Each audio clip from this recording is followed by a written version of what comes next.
There's a scene somewhere in the middle of the smashing machine that involves a knife, a cactus, and a mild disagreement. It's a light argument that plenty of the audience will be familiar with. It's likely a lot of you have had this exact conversation, but the way this version of it is blocked, the way the props play into the subtext, it's absolutely nerve-wracking. There's this great juxtaposition of violence and politeness at the center of this scene that makes The Smashing Machine a really fascinating movie to watch. From Benny Safdie, half of the Safdie Brothers, whose Good Time and Uncut gems pulled exactly 0 punches with their characters and subject matter, The Smashing Machine continues the filmmaker's trademark, grounded and unflinching approach to obsessive people, just with a little less power behind its jabs. I'm Clint Gage, and this is my review of The Smashing Machine. Please welcome in his Octagon debut, Mark Kerr!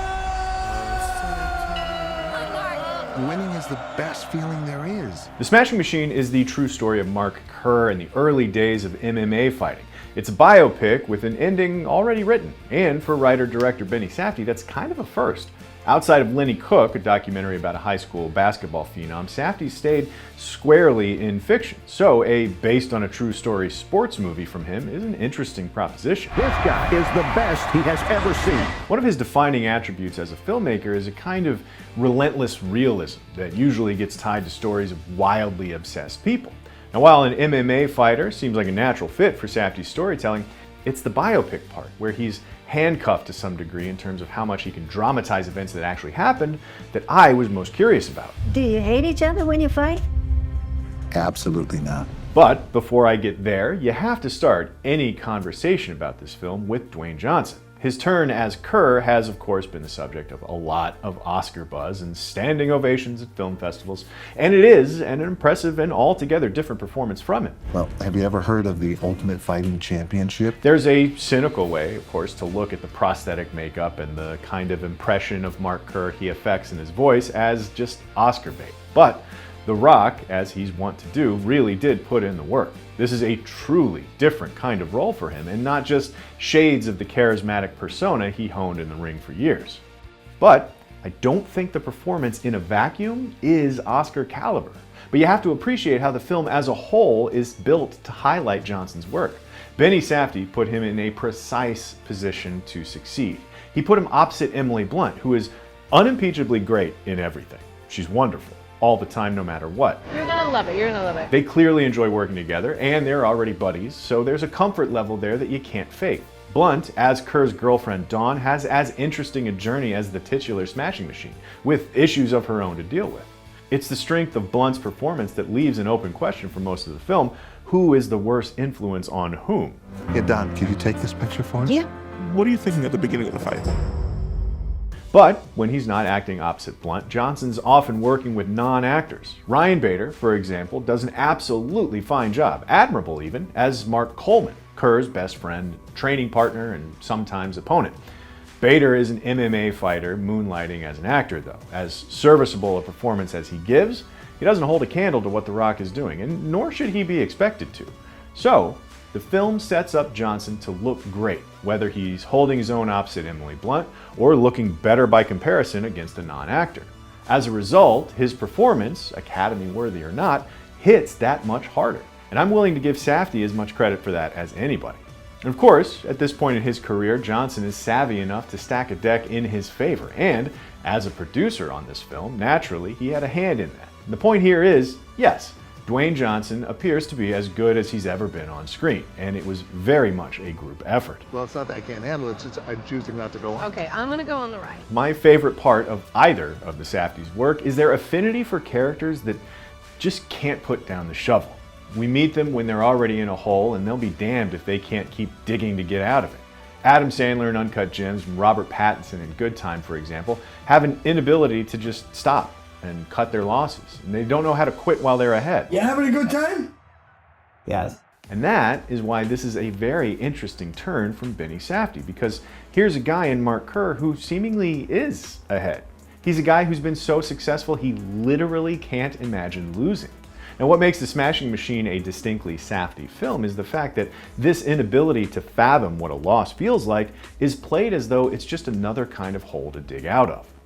On the technical side of things, Safdie builds these incredible montages built around courage, kind of pleasantly talking about the fear he instills in his opponent and super casually describing that feeling while we watch him beat the ever-living piss out of people.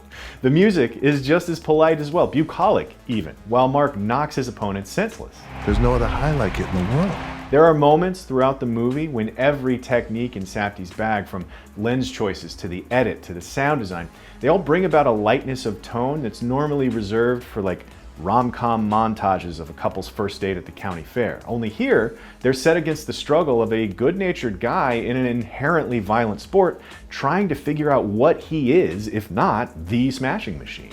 And that, I believe, is the most interesting and profile-worthy thing about Mark Kerr. He forged a path that helped turn MMA into an enormous industry and struggled along the way. He crawled so all those UFC guys that you've heard of could run.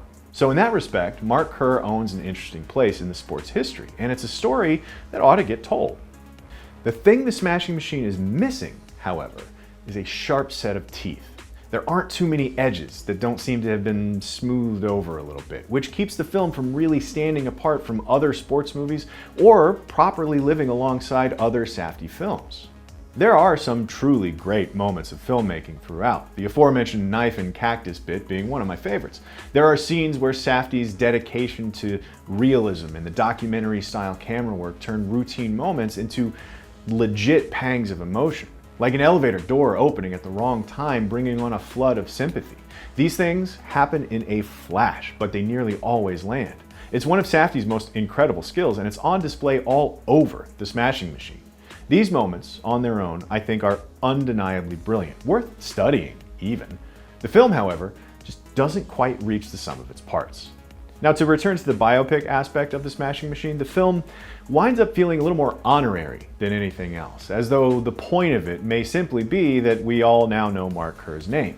The teeth this film seems to be missing that were so present in Good Time and Uncut Gems and, oh man, heaven knows what before either of them, they might only exist in Safdie fiction. The Smashing Machine seems to be a fairly unvarnished account of a few of the more intense years of Kerr's life. Certainly, none of it is terribly flattering, but the reality of making a biopic might have resulted in a pulled punch or two along the way. Ready? I think so. You think so?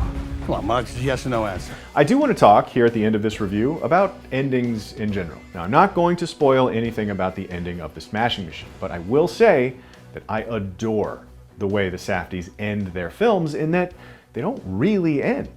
From heaven knows what, ending with everybody just kind of chatting in a coffee shop after everything that's happened, to Nick playing Cross the Room as the credits roll on Good Time and returning to the cosmos in Uncut Gems, their movies leave you with the sense that this story will continue forever. And I love that.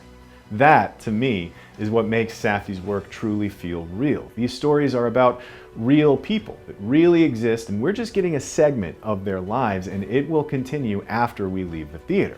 It's like this last little kick of empathy they leave you with as the lights are coming up. It's great.